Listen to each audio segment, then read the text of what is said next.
Hey guys, welcome back to super fast English academy. दोस्तों देखिएगा, आप सबको पता होगा कि इंडियन एयरफोर्स के लिए स्पेशल सीरीज़ कल से स्टार्ट कर दी गई है।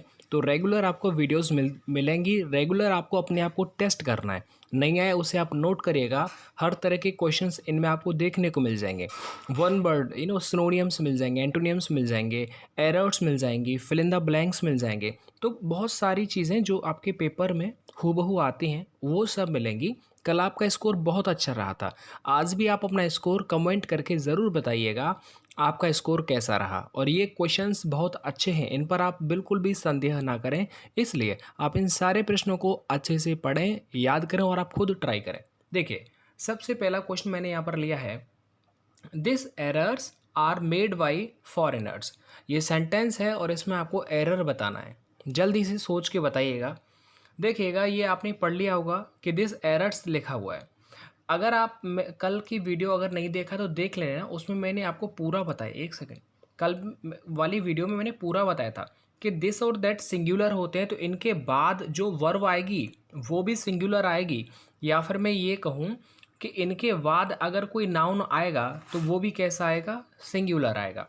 लेकिन अगर मैं इनका प्लूरल कर देता हूँ, दिस का दीज और दैट का दोज, तो इनके बाद, क्योंकि ये खुद प्लूरल हो जाते हैं दीज और दोज, तो इनके बाद वर्ब भी और नाउन भी प्लूरल ही आता है। अब आप देखिएगा, दिस सिंगुलर है तो इसके बाद क्या आना चाहिए, सिंगुलर आना चाहिए ना। अच्छा, वो तो तुम्हारी बात सही है। अब ऐसे तो देखो, इसमें भी गलती हो जाएगी और इसमें भी गलती हो जाएगी, क्योंकि इसके अकॉर्डिंग फिर हमें इज करना पड़ेगा। इसका मतलब दो में तो एरर नहीं है, एक में ही करना है। जब हम एक में करेंगे तो देखो, मैं इस दिस को मैं अगर दीज लिख देता हूँ तो बताइएगा, दीज एरर्स हो जाएगा कि नहीं हो जाएगा, दोज एरर्स हो जाएगा कि नहीं हो जाएगा। तो बस एक पार्ट में ही गलती है, वो है ए में। दिस की जगह पर जो है दीज या दोज लगा सकते हैं। अच्छा, एक चीज़ और देखिएगा, दीज यहाँ पर राइट है। एक और चीज़ देखिएगा, यहाँ पर अगर मैं इस एरर्स को एरर कर देता, मान लो दिस के बाद सिंगुलर में कर देता, तो फिर मुझे यहाँ पर बताओ क्या लिखना पड़ता, दिस एरर सिंगुलर है तो मुझे इज करना पड़ता। तो एक तो मैंने ए में पार्ट में एरर को फाइंड किया, एक बी में किया। इसलिए ऐसा कुछ मत करना जिससे दूसरे पार्ट में भी एरर हो जाए। तो यही आपको थोड़ा सा ध्यान रखना है कि एक पार्ट में ही एरर है तो वो होगी कैसे। तो यहाँ पर दिस की जगह दीज कर दीजिएगा। पूरा आ गया होगा। ये तो बहुत सिंपल था, पैसिव था। आगे देखो, सुबह is living in Chennai since 1987। अब एक चीज़ देखिए, मैं आपको बताऊं कि सुबह is living living in Chennai. देखिए, यहाँ पर हमेशा जब आप पेपर देने जाएं तो present perfect continuous since for का आपको इस्तेमाल ज़रूर आना चाहिए, टेंस ज़रूर आना चाहिए। देखो, सिंस फॉर प्लस टाइम कभी भी दे रखा है ना, तो जो हेल्पिंग वर्ब आएगा या तो वो इसमें एरर कर देगा, इज कर देगा, आर कर देगा।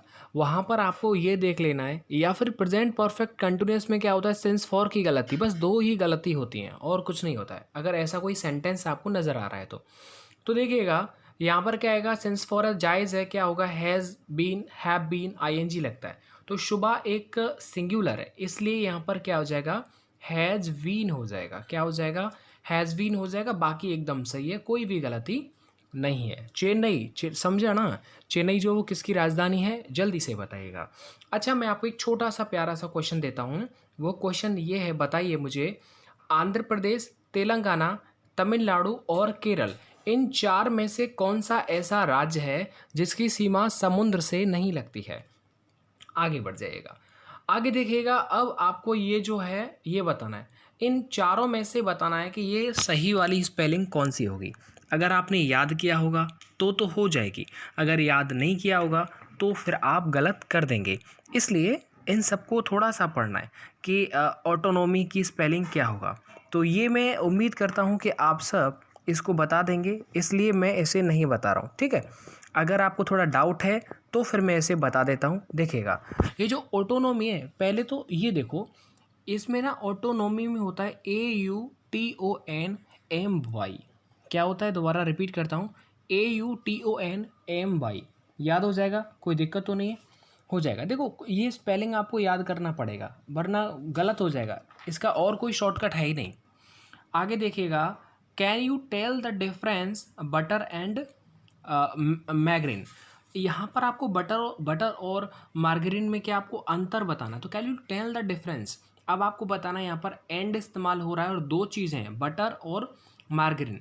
तो यहाँ पर क्या आएगा बताओ, बिटवीन आएगा, क्योंकि यहाँ पर बिटवीन के साथ एंड चलता है, तो यहाँ पर जो आएगा वो बी वाला एकदम सही हो जाएगा। क्या हो जाएगा यहाँ पर, बिटवीन आ जाएगा, राइट। क्योंकि बिटवीन के साथ क्या चलता है, एंड चलता है, बोथ के साथ भी एंड चलता है, लेकिन यहाँ पर ऐसा कुछ नहीं है। तो डिफरेंस के बाद अगर दो चीज़ों की कभी बात हो रही हो तो वहाँ पर आपको बिटवीन का ही सहारा लेना है, बाकी और कुछ नहीं होना चाहिए। आगे देखिएगा, आगे क्वेश्चन है आपका कि neither Shyam Rohit came to the school today. ना ही तो श्याम और ना ही रोहित आज स्कूल आया। तो देखो neither, either, right, neither nor, either और, नॉट ओनली बट आल्सो, इसमें क्या होता है, ये जोड़ा है, इनको आपको याद करना है। जैसे बिटवीन के साथ एंड चलता है, वैसे ही नाइदर के साथ हमेशा याद रखना है, ये जोड़ा है। तो नाइदर के साथ क्या चलेगा, तो नाइदर के साथ चलेगा नॉर, तो यहाँ पर क्या आ जाएगा, नॉर हो जाएगा। क्यों, देखो ये एन आ रहा है ना, तो देखो ये भी एन आ रहा है। अब देखो आइदर के साथ क्या लग जाएगा, और लग जाएगा। तो ये जोड़ा है, ये जोड़ा आपको ध्यान रख लेना है, इसमें गलती नहीं करना है, ये कई बार रिपीट होता रहता है। आगे देखिएगा, आगे देखिएगा, I am not very good repairing things. अब देखो इसका वो ये कह रहा है कि मैं चीज़ों को रिपेयर करने में अच्छा नहीं हूँ। अब यहाँ पर एक चीज़ मैंने आपको बताई थी कि गुड़ के बाद अगर किसी चीज़ में आप अच्छे होते हैं तो देखो क्या लगाते हैं, अच्छे हों या नहीं हो, नेगेटिव या पॉजिटिव, वो एक बात अलग है। तो वहाँ पर क्या आता है, एट आता है। क्या आता है, एट आता है। ये मैंने बताया था ना, बोलो बोलो, बताया था। लेकिन वीक के बाद क्या आता है, इन आता है, बैड, एट आता है। तो ये सारी चीज़ें हैं। तो देखो एट है ना, ये प्रेपोजिशन है, और अगर प्रेपोजिशन के बाद अगर कोई वर्ब आएगा तो वो आईएनजी की फॉर्म में आता है। किस में आता है, आईएनजी की फॉर्म में आता है। आ रहा है कि नहीं आ रहा समझ में, यानी प्रेपोजिशन के बाद अगर कोई वर्ब आएगा तो आईएनजी की फॉर्म में आएगा। एक तो ये बात आ जाएगी। अब चारों ही प्रेपोजिशन है तो ये वाला रूल तो चलेगा नहीं। तो मुझे पता है गुड के बाद एट आता है किसी चीज़ में, तो यहाँ पर एट आ जाएगा। आगे देखिएगा, आगे एक सेकंड रुकिएगा। अब आगे देखिएगा, आगे ये क्वेश्चन है और इस चारों में से आपको सही वाली स्पेलिंग आपको बतानी है, यानी कि शुद्ध वर्तनी आपको बतानी है, राइट। ये मतलब ये टॉपिक ऐसा होता है, चाहे वो हिंदी का हो चाहे इंग्लिश का हो, यार ये प्रैक्टिस से ही होता है और इसका कोई भी इलाज नहीं है, बस प्रैक्टिस प्रैक्टिस प्रैक्टिस। प्रैक्टिस से ही ये सारे क्वेश्चंस होते हैं, राइट। वर्तनी हो और जो वाक्य शुद्धि होता है, ऐसे ही इंग्लिश के अंदर क्या होता है, एरर्स को फाइंड करना होता है, जो मैं आपको बताता रहता हूँ। अब यहाँ पर देखिएगा, एक्नॉलेज का मतलब क्या होता है, एक्नॉलेज का मतलब होता है एक्सेप्ट करना, स्वीकार करना। क्या होता है एक्नॉलेज का मतलब, स्वीकार करना। तो इसमें जो स्पेलिंग है वो ये वाली सही है, ACKNOWLEDGE। तो ये स्पेलिंग आपको थोड़ा याद रखना है, ACKNOWLEDGE, ये स्पेलिंग आपको याद कर लेनी है, मतलब सी वाली राइट है। आगे देखिएगा, आगे और भी क्वेश्चंस हैं। ये देखिएगा, a man who is quite like a woman.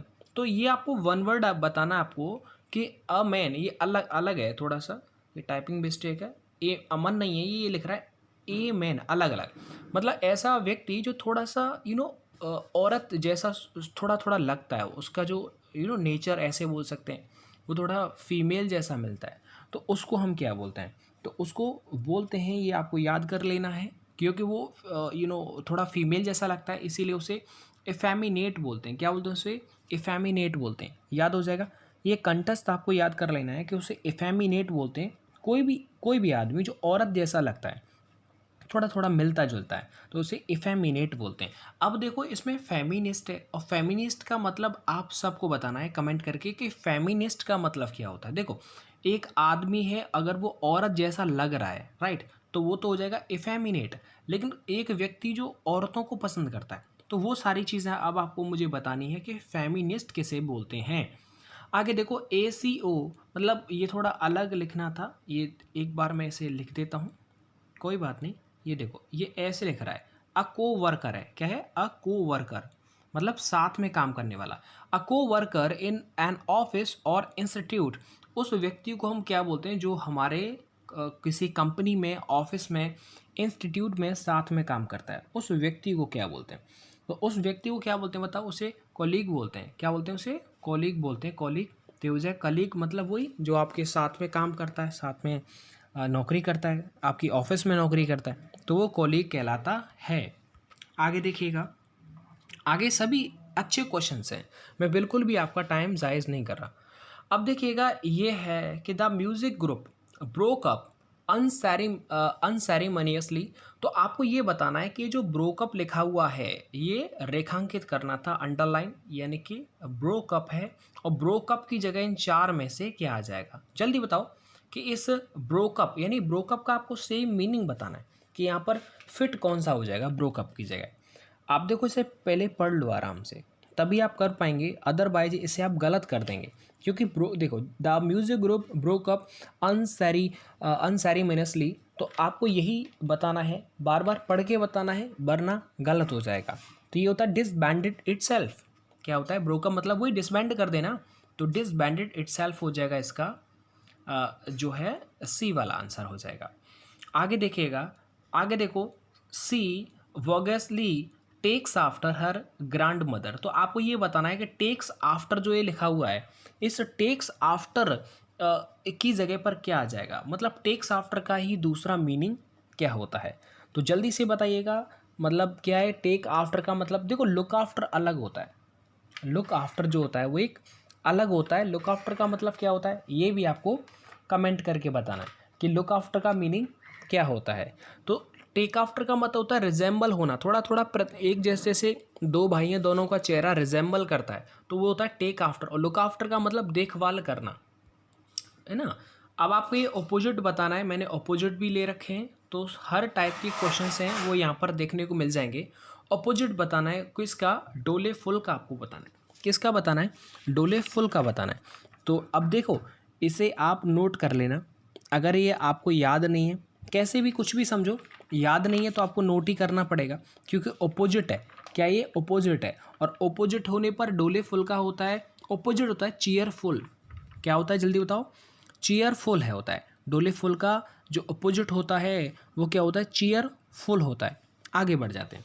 आगे देखो स्टेशनरी, ये स्पेलिंग याद कर लेना, कई बार अब पूछी जाती है पेपर्स में कि जो स्टेशनरी है, स्टेशनरी का भी अपोजिट क्या होता है। तो स्टेशनरी का अपोजिट हो जाएगा, यानी कि वही मूविंग हो जाएगा। स्टेशन मतलब ऐसे समझो, स्टेशन क्या होता है, मूव नहीं करता है, तो इसका उल्टा क्या हो जाएगा, मूविंग हो जाएगा। आगे देखिएगा, आगे अब आपको सिनोनियम बताना है, और सिनोनियम का है एक्सटेजी। क्या बोलता है, एक्सटेजी का आपको सिनोनियम बताना है, और इसका सिनोनियम क्या हो जाएगा, वही मौज मस्ती इंजॉय, तो उसे बोलते हैं जॉय, मतलब बी वाला हो जाएगा। फैच का भी आपको वही सिनोनियम बताना है कि फैच का जो है वो सिनोनियम क्या हो जाएगा। फैच सुना है ना आपने, फैच का मतलब होता है एक तरह से लाना, राइट, तो वो हो जाएगा ब्रिंग हो जाएगा, इसका सिनोनियम हो जाएगा। आगे बढ़ जाइएगा, ये सब मैंने आपको करवा रखे हैं, तो इनको आप जो है परेशान नहीं होने का, राइट। एक बार चाहें तो दोबारा भी रिवीजन करा सकता हूँ। मुझे ये पता है कि आगे प्लूरल चल रहा है, तो यहाँ पर दिस की जगह पर मैं क्या कर दूंगा, दीज कर दूंगा, तो इस दिस की जगह पर क्या हो जाएगा, दीज हो जाएगा। आगे देखो, कभी भी सिंस फॉर टाइम दे रखा हो तो आपको हेल्पिंग वर्ब देख लेनी है। सब्जेक्ट है सिंगुलर, इसलिए यहाँ पर हैज़ बीन आ जाएगा। जो पढ़ाते जाता हूँ बस उन्हें आप पढ़ते जाएगा, बाकी और आपको कुछ भी नहीं पढ़ना है, राइट। और ऑटो जो है ऑटोनॉमी, ये हो जाएगी स्पेलिंग। अच्छा, डिफरेंस है, और आगे देखो एंड लिख रहा है, तो जायज़ है यहाँ पर क्या आएगा, बिटवीन आएगा, तो बिटवीन ये हो जाएगा, चलेगा। और बाकी जो रिमेनिंग है वो सब मैं बता चुका हूँ। नाइदर के साथ क्या आता है, नॉर लगता है। अच्छा, मैं आपको एक सवाल पूछता हूँ, अगर आपके सेंटेंस लिखा है और जो सब्जेक्ट वाले पार्ट में अगर नाइदर नॉर है, आइदर और है, नॉट ओनली बट आल्सो है, तो जो वर्ब आती है वो पहले वाले सब्जेक्ट के अकॉर्डिंग आती है या फिर सेकंड वाले नाउन सब्जेक्ट के अकॉर्डिंग, ऐसे समझो, मतलब पहले वाले नाम के अकॉर्डिंग आती है या फिर दूसरे नाम के अकॉर्डिंग, किसके अकॉर्डिंग वर्ब आते हैं, ये आपको कमेंट बताना है।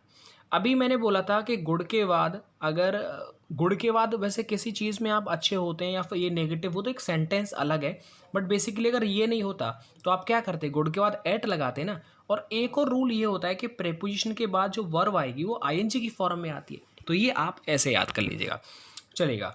मिलता हूँ मैं आपको नेक्स्ट वीडियो के साथ। इस तरह से मैंने काफ़ी क्वेश्चंस आपको करवा दिए हैं, बाकी रिमेनिंग जो भी क्वेश्चंस रहे हैं वो मैं आपको नेक्स्ट वीडियो में बताते रहूँगा। तो रेगुलर वीडियो आती हैं, रेगुलर आप देखिएगा, और जो कल मैंने जो वीडियो बनाई थी उसको आप ज़रूर देखिए, नहीं देखा है डिस्क्रिप्शन में लिंक मिल जाएगा, वो आप ज़रूर देखिएगा, उसमें आपका कितना स्कोर रह रहा है। कमेंट करके ज़रूर बताइएगा, लाइक भले ही मत दीजिए लेकिन कमेंट करके ज़रूर बताइए, आपके लिए, क्योंकि आप सबको पता होगा मैं बहुत बिजी हूँ, समय नहीं है।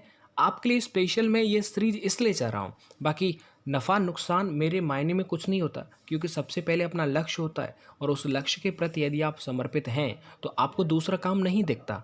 इसलिए मैं नहीं चाहता कि आपका पेपर बेकार जाए मेरी वजह से। धन्यवाद।